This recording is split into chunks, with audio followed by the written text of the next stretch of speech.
Zaburi ya 107 kuanzia mstari wa kwanza. Tusome wote.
Maana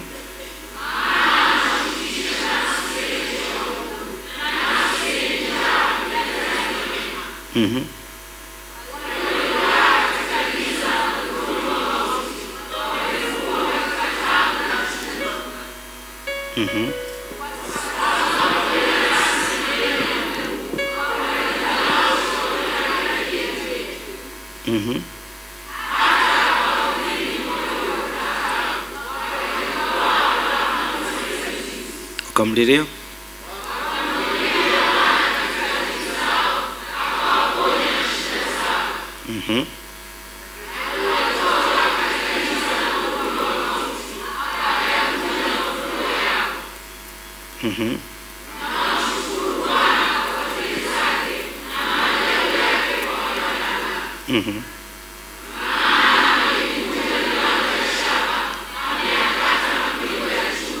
toketi. Nataka nikukumbushe mambo muhimu. Mwambie umeweza kumshukuru Mungu. Mwambie kumshukuru Mungu. Ndugu zangu, nimekuja kugundua jambo moja kati ya wanadamu. Wanadamu wengi hawana shukrani. Hasa hawana shukrani. Na sizungumzi shukrani kwa wanadamu, shukrani kwa Mungu. Na kama kuna hali ya kukosa kutambua umuhimu wa Mungu kwenye maisha yako, hapo ndo kuna anguko la kwanza, kuona sina cha kumshukuru Mungu kwacho. Nitaongea afu utajijaji mwenyewe kwamba moyo wako ni wa shukrani au ni wa namna gani. Watu wasio na shukrani wako hivi, A au A. Wanaweza kumaliza siku, wanaweza kumaliza, andika kama ninavyosema, wanaweza kumaliza siku nzima hawajamshukuru Mungu kwa lolote. Hawa ni watu ambao mioyo yao haijajaa shukrani. Wanaweza kuwa na shukrani lakini hawajajaa shukrani. B au B, watu ambao mioyo yao haijajaa shukrani kwa Mungu. Naongelea shukrani kwa Mungu, sio kwa mchungaji wako wala kwa nani. Watu ambao hawajajaa shukrani utawaliwa na manunguniko na lawama. Watu wanaishi kwa manunguniko na lawama ni ishara tosha au na moyo wa shukrani wamejaa manunguniko na lawama. C au che, watu ambao hawana moyo wa shukrani ni watu ambao katika wanaolipata udhani wanatakiwa kupata bora zaidi, na hivyo kuwa na moyo wa kutoridhika kwa chochote. D, watu ambao wana moyo wa shukrani ni utawajua wale ambao unungunika wanapoona mwingine ametendewa, kwa kumwambia Mungu moyoni kwamba walichokipata ni kidogo kulinganisha na cha mwenzake. Hawa ni wale wanaofanya comparison. Umepata kazi ya kulipwa milioni 2, yeye amepata milioni 1, ananuna. Ni wale wanaoumia kwa kuangalia kile kilichotendwa kwa mwingine. Angalia jinsi kuandika vizuri. Huku ndani wakiwa na lawama au wakiwa na vilio au maombi fulani kwamba na wenyewe wangepata kama kile. Watu wanaga shukrani siku zote, wanaishi kwa kukompea maisha. Lakini watu wasio na moyo shukrani niishie E au A, niishie hapo za zakawa nyingi, ni wale ambao hawana imani ya kumshukuru Mungu kabla jambo halijatokea. Hawana imani ya kumshukuru Mungu au kuonyesha tendo la shukrani kabla jambo halijatokea. Sasa nitaanza moja kuja jingine. Zaburi ya 107 inasema mshukuruni Bwana kwa kuwa ni mwema. Huyu Mungu anafanya matendo makuu yametajwa pale. Hebu wote tusikilizane, tuanze A. A inasemaje? Watu wasema shukrani wakoje? Wapenzi, kuna watu they don't even bother. I'm not talking about kuwa na maombi ya shukrani. Mimi siongelei kuwa na maombi ya shukrani. That's another topic. Sasa okay, so mtumishi anamaanisha kwamba lazima niwe na maombi masaa 4. Mimi sizungumzia hayo. Ile ndani ya moyo wako au kwenye ulimi wako, asante Mungu. Kuna watu inapita kabisa, na wengine huenda mko hapa umekuja ile hujasema kitu kama hicho. Kama uko katika hii kategori ya watu, una hali mbaya sana, maana yake hauna Mungu, umjui Mungu. Tena kwa taarifa yako, kwa watu waliojaa moyo wa shukrani, kila saa, kila dakika wanatamani kumwambia Mungu asante kwa nilivyo. So ukiona muda unapita, inawezekana isiwe siku moja, inawezekana ikawa muda, lakini hakuna kinachokuwekea alarm umshukuru Mungu, ila instead kuna kinachokuwekea alarm uombe jambo uko kwenye hali mbaya. Kwa sababu wengine kinachopiga kengele ni kwamba omba jambo, omba hili, omba na hili, omba na hili. Mwambie mtumishi akuombe na hili, mwambie mtumishi aweke na mkono hili, mwambie mtumishi afanye hivi, mwambie hawa Kristo ndo tumejaza kanisani. Siku inapita. Yeye binafsi, mimi sizungumzii kuimba wimbo wa shukrani. Mimi sizungumzii kuongozwa wimbo ambao unakuta umeongozwa afu nao ya join. Mimi siongelea wimbo. Naongelea moyo wako kujaa shukrani. Na nimegundua watu wengi hamna shukrani kwa sababu amtafakari. Kwa sababu kama una tabia kutafakari, itapita hata siku nzima, hata siku 2 hujashukuru kwa chochote, kwa sababu umtafakari Mungu, unamzoea Mungu. Wapenzi, laiti ungetafakari, hatuwezi kukosa shukrani kwa Mungu. Unawe kukaa chini na kutafakari unavyotembea. Unawe kutafakari ulivyo na miguu miwili mizima unavyotembea. Unawe kutafakari ulivyo na uwezo wa kula na mwingine hana uwezo wa kula mpaka analishwa. Unawe kutafakari kuna watu wanavalishwa hata nguo ya ndani na ni watu wazima.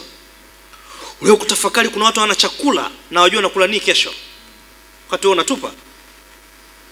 Na kuuliza, unawe kutafakari hata kama una nyumba ya kupanga, lakini unalala ndani lakini mwingine analala nje. Unawe kutafakari at least ukiugua kuna watu wanakuja kukuangalia lakini mwingine hana. Unawe kutafakari una watoto ambao unawalaumu ni wabaya sana, watundu, watukutu, watoto hovyo, lakini kuna mwingine hana hata kusingizia. Unawe kutafakari unavyomlaumu Mungu, mbona nimekukosea nini? Mbona kila ujauzito unatoka? Unawe kutafakari kuna mwingine anatamani aipate itoke tu. Unawe kutafakari ya mambo.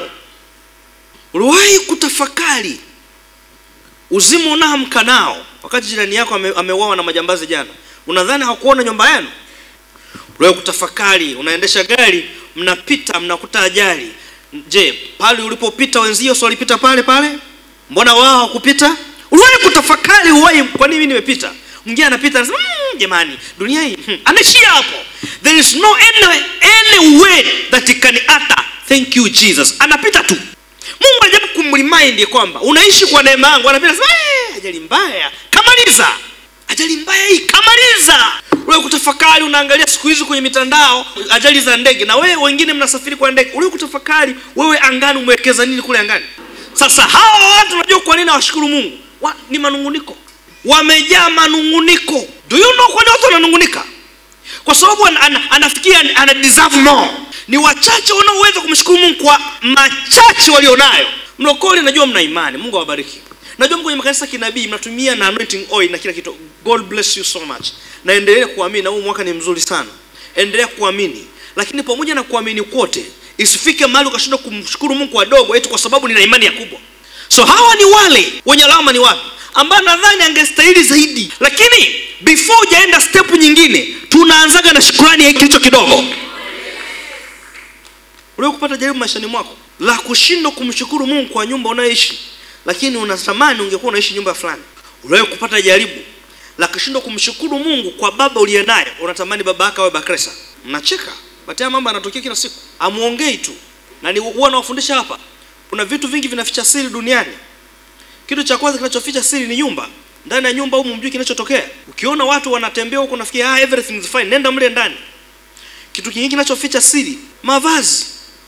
Watu wamevaa nguo lakini ndani ya mili huku kuna mwingine ana chale nyingi kama jogoo amemdonoa huku. Nguo zinaficha siri. Jambo jingine linaloficha siri ni mwili. Huu mwili ukitoka kuna watu wengine bandama imeoza. Huu mwili ungefunuliwa kuna wengine kizazi kimeoza. Huu mwili ungefunuliwa kuna mwingine figo imeharibika. Huu mwili unaficha. Ya mwisho kinachoficha siri ni tabasamu. Tabasamu inaficha sana siri. Huwezi kujua mtu akitabasamu, huwezi kujua kinachoendelea katika maisha yake. I'm telling you, lati Mungu angefunua mioyo. Mioyo ina siri. Ndio maana Yeremia akasema moyo huo mdanganyifu kuliko vitu vyote, tena una ugonjwa kufisha. Kuna watu wako hapa akimwangalia babake anasonya, anatamani asingekuwa babake, ila asemi. Kwa nini? Kafunikwa na nini? Na mwili. Ulishakuta mtu ambaye anatamani mume wake asingekuwa mume wake au mwingine. Wako wengi kwa taarifa yako. Anawishi Obama ndawe mume wake. Aya, mnacheka kiba, that's truth. Hawa ndio kipindi ndio wale kundi ambalo halimwezi kumshukuru Mungu kwa alicho nacho. Anasahau kuna watu leo ni warembo, anasahau kuna watu leo ni wazuri, ni wasomi, wamekosa mtu kumwambia I want to marry you. Wamekosa. Oh yes. Don't think kila mtu ambaye hajaolewa hata ameamua kutokuolewa. Kuna wengine hao wana mkosi wa kutokuolewa. Hakuna anayemuulizia. But wewe ulichonacho kidogo umeshindwa. Kuna mwingine unamuona hapo. Listen, anatamani angemjua babake, hamjui. Wewe baba uliye naye hata kama jenda shule, unatamani una baba mwingine. Shukuru Mungu kwa ulichonacho. Oh yes. Ako kama baba au ako kama mama unakoona kajasoma, ako kama mama unakoona kachafa kana shepu, unatamani mama yako angekuwa fulani. Mama yangu angekuwa fulani. Kuna wengine wanatamani wangeitwa watoto wako kama mama kwa sababu mama yake hakuwahi kumuona. So tunarudi kwenye point yetu ya mwanzo kwamba watu watafakari. Like watu wangetafakari, wangemshukuru Mungu asubuhi, wangemshukuru Mungu mchana, wangemshukuru Mungu jioni, kusema hata kama niko katika hali hii, nina imani kuna mahali naenda, lakini hata sasa Mungu wewe ni Ebeneza. Hata sasa unaweza, hata sasa una nguvu. Ungemshukuru Mungu kila wakati. Oh yes. Tutafakari. Fika mahali unatamani uwe mama yako au mwingine. So watu wanaishi bila shukrani. Unasemaje? Ni wale ambao wananungunika kuona wenzao au wanaumia kuona wenzao wamepata au wametendewa. Hawezi kumshukuru Mungu alichonacho kwa sababu anaona mbona nimshukuru Mungu kwa shilingi 2 wakati kuna mwingine ana 200. Bila kujua kwamba Mungu amempendeza anza na 2. So anashukuru, anasubiri na ashukuru atakapofika 200. Ila hii 2 hapana, anaona kama vile ni laana. Andika kitu itakukumbusha wakati tunamaliza. Andika sentence. Jambo ambalo unalinungunikia kuna wengine wanalitaka. The same nafasi ambayo wewe hauithamini kuna mwingine anaitaka. Kitu ulichonacho sio kithamini, kuna mwingine anakitaka. Andika sentences zinazofanana hizo. Hali ulionayo ambayo unaiona haifai, kuna mwingine anaitamani. So jifunze kumshukuru Mungu kwa ulivyo. Hiyo ni fact ya kwanza. Fact ya pili, baadhi ya mambo mengine mnawataka hamwezi kuyapata kwa sababu Mungu alivyokuumba huna uwezo kwa naye, ama huna uwezo kuyahimili. Uliwahi kuwaza wewe unatamani kuwa mume wako angekuwa Obama? Uliwahi kumuuliza mama Obama anavyoishi mle ndani? Au unatamani ndio kwa sababu anaposti? Kuna mambo mengine Mungu akikunyima shukuru, kwa sababu pengine katika namna Mungu anakujua alivyokuumba huwezi kuyahimili. Huwezi kuhimili hicho cheo. Cheo hicho kitakuua. Cheo hicho kitakupeleka jehanamu mapema. Mambo mengine Mungu alivyokuumba huwezi kuwa nayo. Hii ndio itakufanya nakushukuru Mungu kwa jinsi nilivyo. Nakushukuru Mungu hata hapa kazini ambapo mimi ni msaidizi. Mimi sijasema usiwe boss, sio kusema jamaa mkuja na injili leo ya udhaifu. Unaweza kuwa boss lakini pengine uenda kuwa boss kwa kuharibu. Shukuru Mungu kwa kuwa msaidizi wa boss. So maandiko yanasema mshukuruni Mungu kwa kuwa ni mwema. Na kwa nini Biblia inasema mshukuruni Mungu kwa kuwa ni mwema? Which means katika kila katika hali ulionayo Mungu ni mwema hivyo hivyo. Now listen. Ukitaka kujifunza kumshukuru Mungu kwangu leo, kwa slogan yangu mimi, usimshukuru kwa mema, mshukuru kwa wema wake. So simple, unajua Mungu tunamshukuru sababu ni mwema, not ametenda wema. Haya mengine yanayotajwa ni yale aliyotenda mema, lakini tunamshukuru sababu ni mwema. Na Biblia inasema hivi, hakuna mwema isipokuwa mmoja, nani? Mungu. Na wema wa Mungu haujulikana anapotenda, ni mwema, just simply ni mwema. Oh yes. So jifunze kumshukuru Mungu kwa kuwa ni mwema, sio kwa kutendea jema. Kwa sababu ukisubiri kutendewa jema itapita siku, pengine hujaliona. Na mshukuru sababu yeye ni nani? Shike mtu mmoja umeeleweshe, mwambie Mungu ni mwema siku zote. Wema wake sio anapokutendea jema. Wema wake ni kwa sababu ni Mungu. Umeona hujaona, umepewa hujapewa, umeokolewa hujaokolewa, umepona hujapona, umepandishwa cheo hujapandishwa, umeajiriwa hujaajiriwa, yeye ni mwema tu. Kwa hiyo mshukuru tu.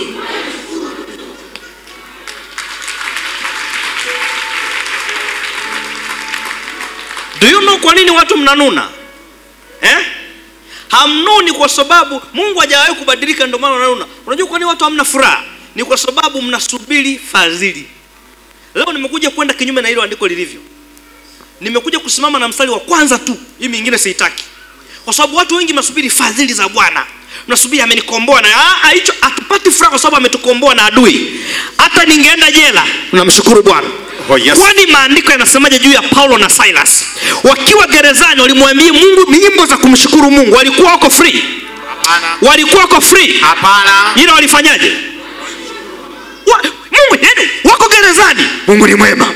Hawajazaa watoto, Mungu ni mwema. Hajaolewa, Mungu ni mwema. Watu wamekusema, Mungu ni mwema. Piga kelele, Mungu ni mwema. Mungu ni mwema.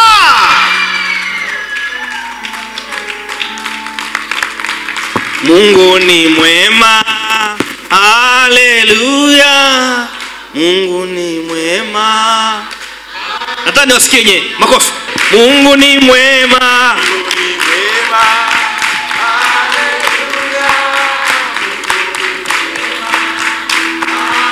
Mungu ni mwema.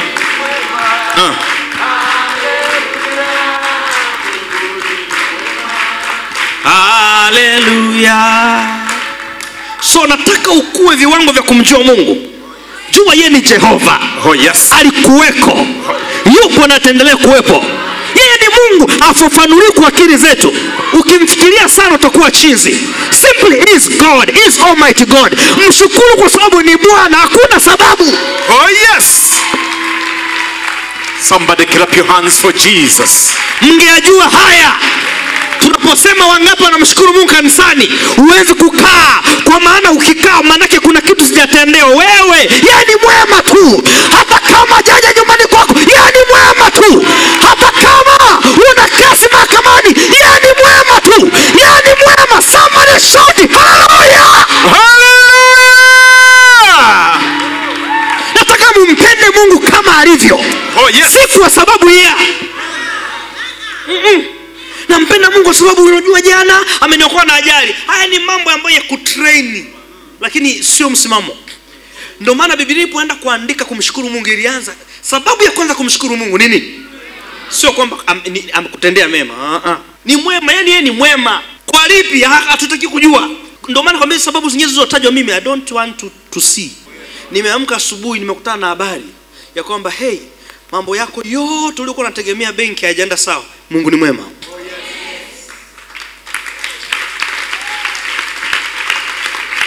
Mwambie mwenzako kama ukilijua hili, kukosa raha kunayotoka wapi? Ngani watazalisha na hii muiandike. Msipofanya ninachowaambia na mkakaa hivyo, mtakuwa na Mungu anaitwa Mungu vitu. Na ndio Mungu wa warokole siku hizi. Warokole wana Mungu vitu. Nitajuaje mtu anataka Mungu vitu? Asikie nimekaa pale kanisani nitapokea lolote.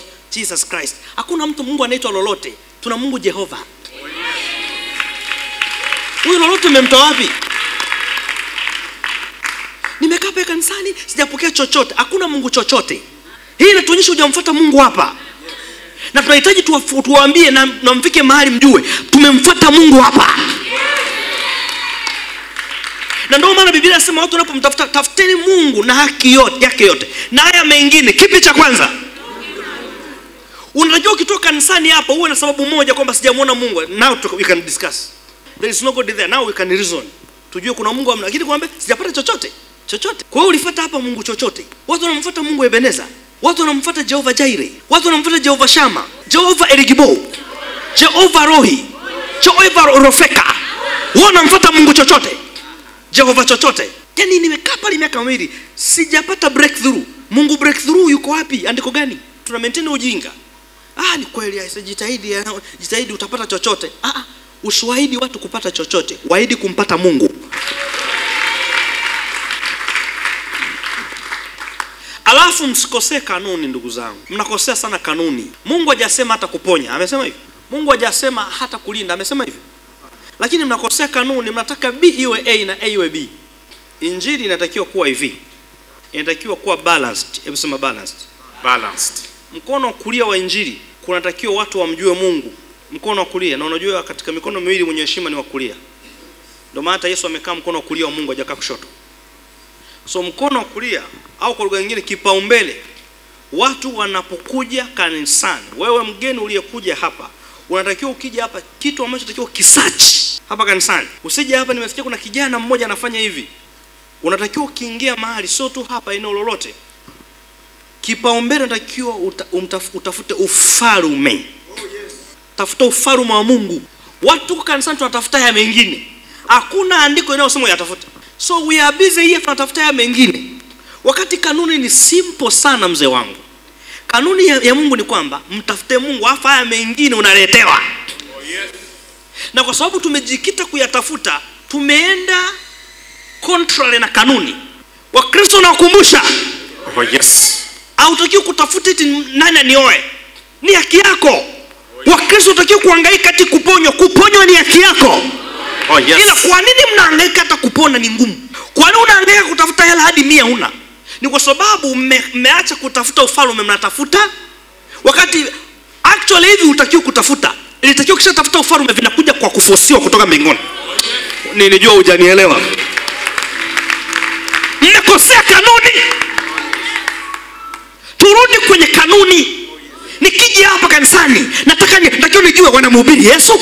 Anahubiriwa Yesu wa Nazareti. Sasa ni Yesu aliyesulubiwa. Tunawahubiri watu kwa jina la Yesu. Tunawavuta kwenye ufalme wa Mungu. Ukishaingia kwenye ufalme, sio kwamba nianze kuomba mengine aje. Hayaombwagi. Wewe ukija hapa mtafute Mungu.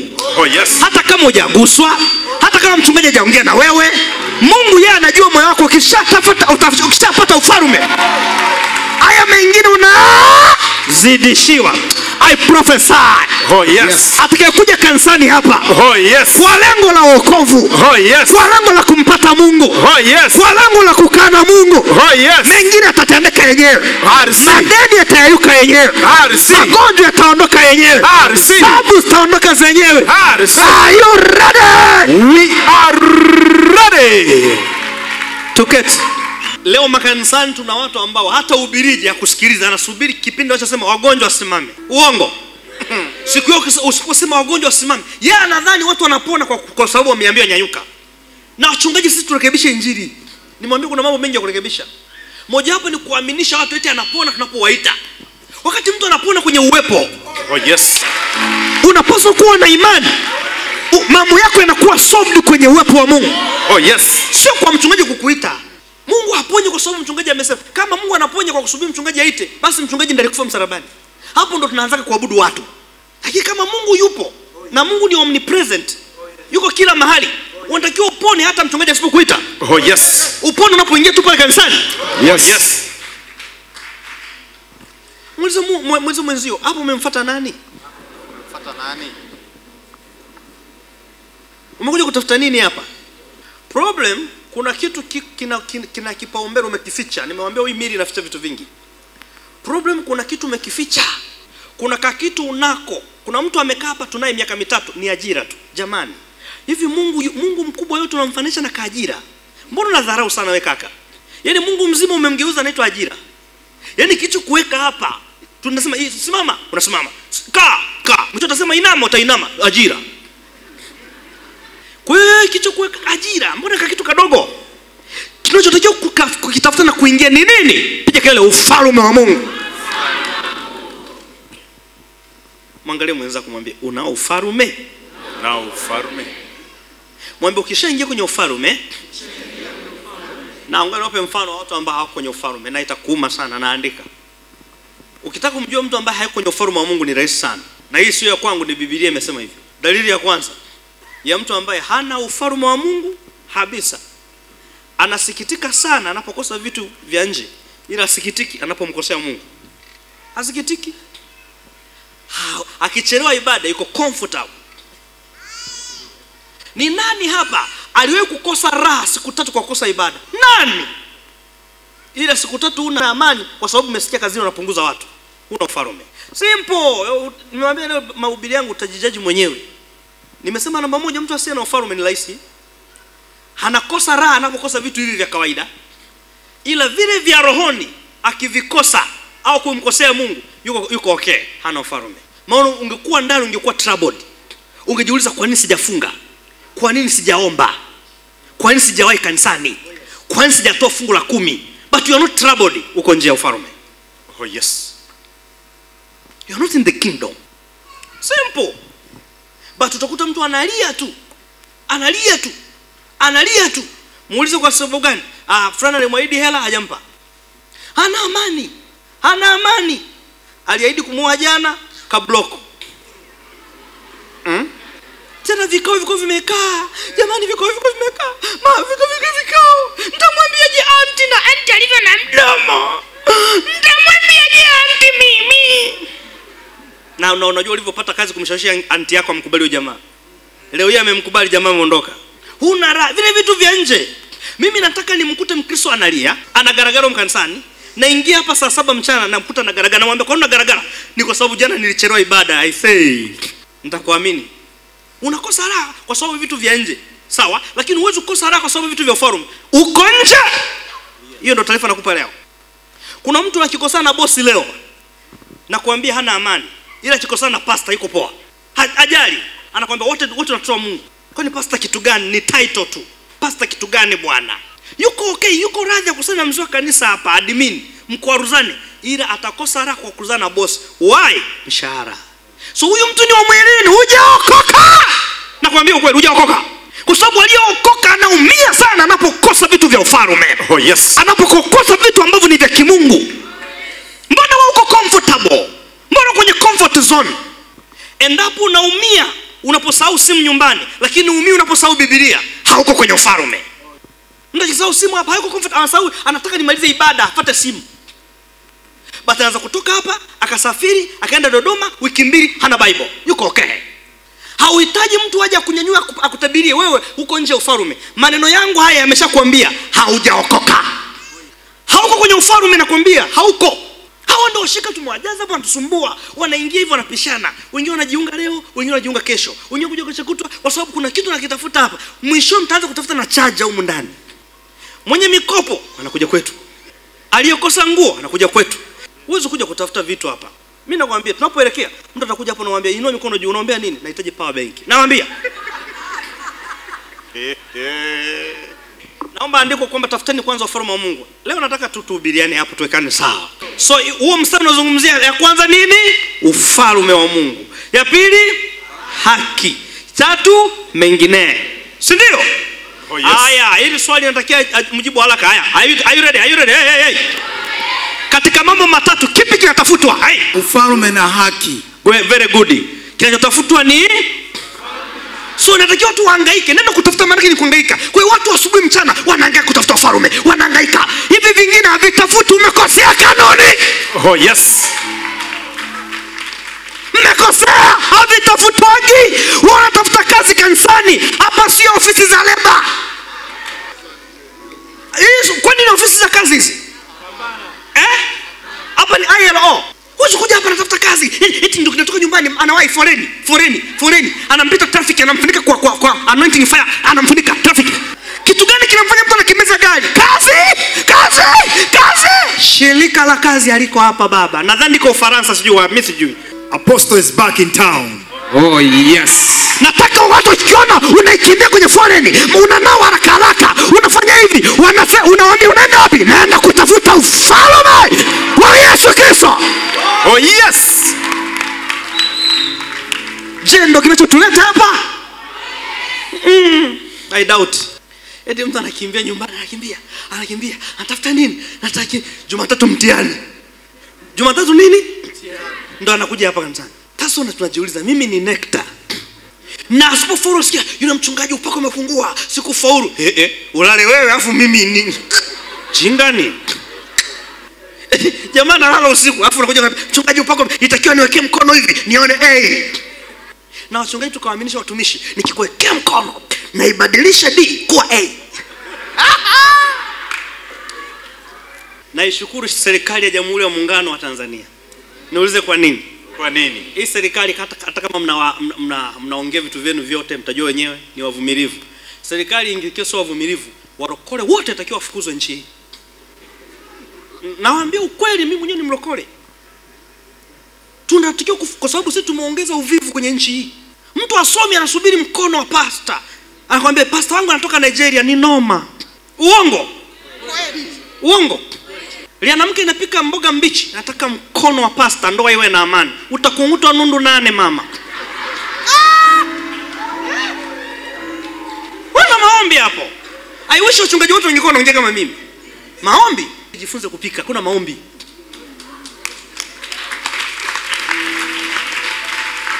Maombi.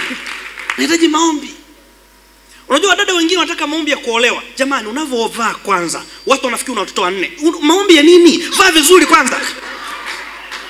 Watu wamekuwa tunatafuta vitu vitafuta, wala vingine havihitaji hata kutafuta, unahitaji tu uoge, unawe, uchane nywele. Utasikia watu wanasema ni Kanani yako. Basi. Kwani kuna maombi yako? Kama unataka kutuambia kila mtu kuolewa mpaka aombewe, na duniani wanaombewa na nani? Sasa kutudanganya hapa. Maombi yanatakiwa muombe vitu vingine vya msingi vya ufalme. Hivi vitu vya kawaida na kuuliza hao wengine huko wanavipata kwa kuombewa na nani? Tujiulize wanaombewa na nani? Unajua hili deni lazima niombewe. Deni. Na wala sio ombewa ambao umemaliza, ambao amekilia.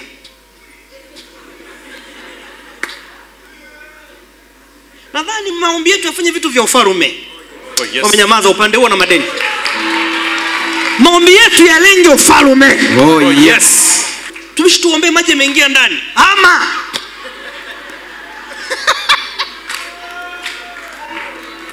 mimi nimetoka safari, hii ndo nimekutana nayo mjini. Hapa mvua sana hapa. Chifu, hapa mvua sana. Tunahitaji maombi ya ziada. Ama toka bondeni nenda juu. Oh yes.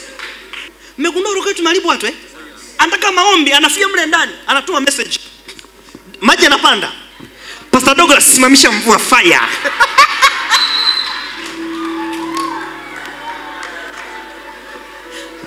Warokole tumeharibu hadi uchumi wa nchi tumeharibu.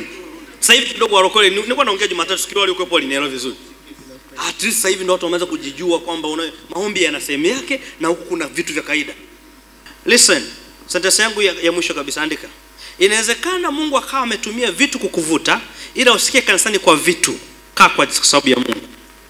Unataka kuniambia hivi vitu ndio vinakupeka mbingu? Maskini Lazaro tusemeje sasa?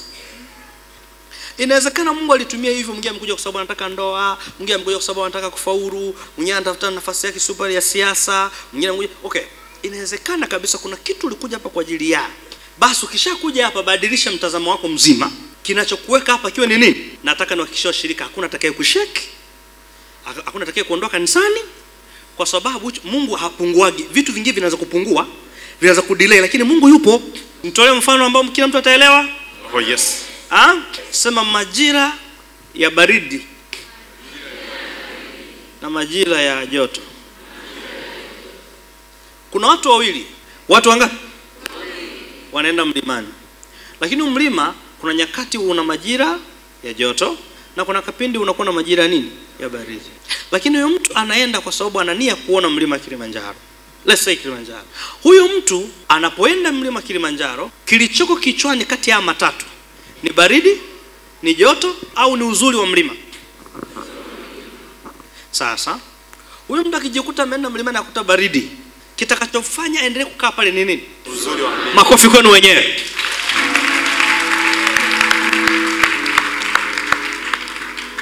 So nitamshangaa kama sema baridi. Wakati unaondoka kulikuwa na point ya baridi? Hapana. Hapana. Ukiona mtu anaondoka kanisani kwa kisingizio kwamba sijapona, hakuja kumtafuta Mungu, kwa sababu Mungu hayupo. Umepona hujapona, yupo. Oh yes. Hujanielewa? Mungu hayupo. Umeajiriwa hujajiriwa, huwa Yupo. So unatakiwa uone uzuri wa nani? Haya, huwezi kubabaishwa. Nimekata tamaa, nimeacha kuja ibada. Unakuja kuja ibada ndio ulichokifuata hapa. So tuna watu wengi, wachungaji tusaidiane. Tuna washirika wengi, hata wengine wanaonisikiliza hapa hawajamtafuta Mungu. Ndio maana mtashauri boneka, utashauri sana. Mtashauri binti, jitie moyo. Na kuna watu wana mioyo 10, maana Patrick amekutia moyo mwingine, Eliza amekutia moyo mwingine, Pastor Likeness amekutia moyo mwingine. Mwisho una basti sasa. Umeona umetiwa mioyo. Tuwafanye watu waje hapa kutafuta uzuri wa nani? Na uzuri wa Mungu sio ajira. Uzuri wa Mungu ni Mungu kama yeye. Una amani kuwa naye. Basi tu hakuna kitu. Yaani ni Mungu. Oh yes. Wakusalimia kanisani usikusalimie utaendelea kukaa. Wakupe cheo usikupe utaendelea kukaa. Wakusifia ukifanya kazi usikusifia utaendelea kufanya. Umefuata uzuri wa nani?